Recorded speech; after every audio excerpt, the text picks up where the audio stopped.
अपराधी कोई भी हो, कितना भी बड़ा हो, कहीं बैठा हो, उसको अवश्य खोज ले। तरह से लेकिन भ्रष्टाचार बढ़ रहा है, अपराधियों का मनोबल बढ़ रहा है सर, उस पे अंकुश कैसे लगाया जा सकता है सर? क्योंकि ऐसा तो पब्लिक सर सेफ नहीं थे, लेकिन आप नेता और विधायक पे ही सवाल उठ जाएंगे। देखिए नहीं, पब्लिक सेफ है इस सरकार में। बिहार में अपराधियों का तांडव लगातार जारी है। आपको बता दें कि बिहार में पब्लिक तो क्या, अब नेता भी सुरक्षित नहीं है। सबसे पहले आज हम खास बातचीत करने के लिए हमारे साथ मौजूद है प्रेम रंजन पटेल सर। तो सर, जिस तरह से आज संदिग्ध अवस्था में मुकेश साहनी के पिता का जो शव बरामद हुई है, क्या लगता है कि पहले जंगल राज था तो भ्रष्टाचार आगे बढ़ रही थी, अपराधियों का मनोबल आगे बढ़ रहा था, लेकिन अभी भी अपराधियों का मनोबल और भ्रष्टाचार अभी भी लगातार बढ़ते हुए नजर आ रहा है। सर, क्या कहेंगे इस पे?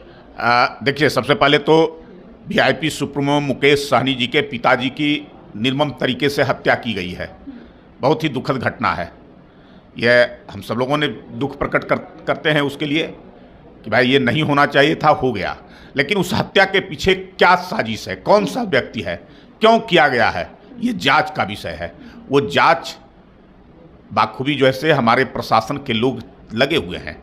वहाँ खुद जो है से डीआईजी बाबूराम हैं जो स्वयं कैंप किए हुए हैं। एसआईटी का गठन किया गया है उस जांच के लिए, जो है से पदाधिकारियों को लगाया गया है जो उसके तह तक जा सके। डॉग स्क्वाड और एसएफएल की टीम को भी पटना से उसको रवाना किया गया है, भेजा गया है इस काम को बाखूबी। लेकिन अपराधी कोई भी व्यक्ति हो, किस कारण से हत्या किया है, कोई लूटपाट की घटना में किया है हत्या, कोई जातीय दुश्मनी या किसी प्रकार की ऐसे जो है उनके साथ जो है रहा है उसके कारण हत्या किया गया है, या अन्य कोई कारण है, ये सब जांच के बाद ही पता चलेगा। लेकिन अपराधी कोई भी हो, कितना भी बड़ा हो, कहीं बैठा हो, उसको अवश्य खोज लेगा। 2 संदिग्ध व्यक्तियों को पकड़ा गया है, उनसे पूछताछ हो रही है, प्रशासन के लोग कर रहे हैं। और खुद प्रशासन के लोगों ने कहा है कि बहुत जल्द हम जो है से निष्कर्ष पर पहुंचेंगे, जो अपराधियों को खोज निकालने का कुछ न कुछ जो है से ऐसे जो है से उनके मिले हैं जिनसे जो है से हमको उनको तक पहुंचने में आसानी होगा, उनको खोजने में। सर, जिस तरह से लेकिन भ्रष्टाचार बढ़ रहा है, अपराधियों का मनोबल बढ़ रहा है सर, उस पे अंकुश कैसे लगाया जा सकता है सर? क्योंकि ऐसा तो पब्लिक सर सेफ नहीं थे, लेकिन आप नेता और विधायक पे ही सवाल उठ जाएंगे। देखिए नहीं, पब्लिक सेफ है इस सरकार में। ये हमारी जो एनडीए की सरकार होती है, जब सरकार हमारी रहती है तो उस सरकार में जनता निर्भीक रहती है। घटनाएं कुछ हो सकती है, मैं मानता हूं, लेकिन उन घटनाओं को साजिश करने वाला या कोई अपराधी अपराध करने वाला, उनको कोई बचाने वाला नहीं मिलता है। प्रशासन के लोग उसको पकड़ते हैं हर हाल में जो है से, और उन पर कार्रवाई भी होती है, उसको सजा भी मिलती है। पहले जो जंगल राज जिसकी आप चर्चा कर रहे हैं, वो जंगल राज 2005 से पहले था। उस शासन में जो है से अपराधी अपराध करके घूमते फिरते थे, उनको कोई जो है से कोई कुछ नहीं करता था। प्रशासन के लोग मूक दर्शक बने रहते थे और सत्ता का संरक्षण उनको प्राप्त होता था। कोई अगर पकड़ भी लिया तो ऊपर से शासन में बैठे लोगों के द्वारा उनको छुड़वाया जाता था कि कोई कार्रवाई नहीं करना है, किसी प्रकार का नहीं।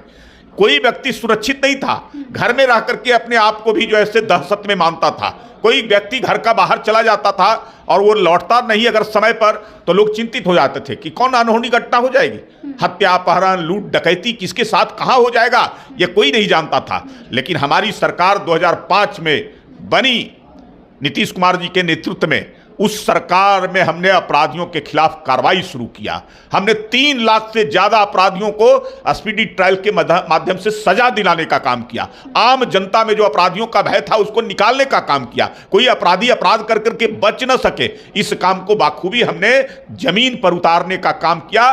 प्रशासन के लोगों को खुली छूट दी गई अपराधियों के खिलाफ कार्रवाई करने का। आज भी वही स्थिति है हमारी एनडीए की सरकार में, और लगातार मुख्यमंत्री समीक्षा करते रहते हैं।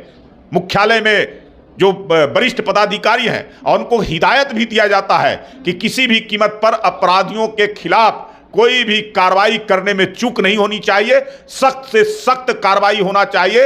अपराध पर हमारा 0 टॉलरेंस की नीति है, उस नीति को बरकरार रखना है। यह अंतर है हमारी सरकार में और पिछली सरकार में। इसलिए मैंने कहा कि वो जंगल राज था। हमारे राज में कोई जो है से अपराध करके कोई अपराधी बच नहीं सकता है, कार्रवाई उस पर अवश्य होती है। तो आपने देखा कि विपक्ष के लोग तमाम बोल रहे हैं कि जंगल राज में ही भ्रष्टाचार वाले बोलने वाले व्यक्ति, तो इन्होंने किस तरह से उनको पलटवार करते हुए कहा कि आज जंगल राज नहीं, लेकिन आज उन सभी अपराधियों को लगातार पकड़ने का कोशिश किया जा रहा है और अपराधी ऐसे ही तमाम लोग सड़क पे नहीं घूमते, उनको धर दबोचा जाता है। तो आपको क्या लगता है? हमें कमेंट बॉक्स में अपने ओपिनियन जरूर दे दें। ऐसी तमाम देश दुनिया की खबरें के लिए चैनल को सब्सक्राइब कर लें।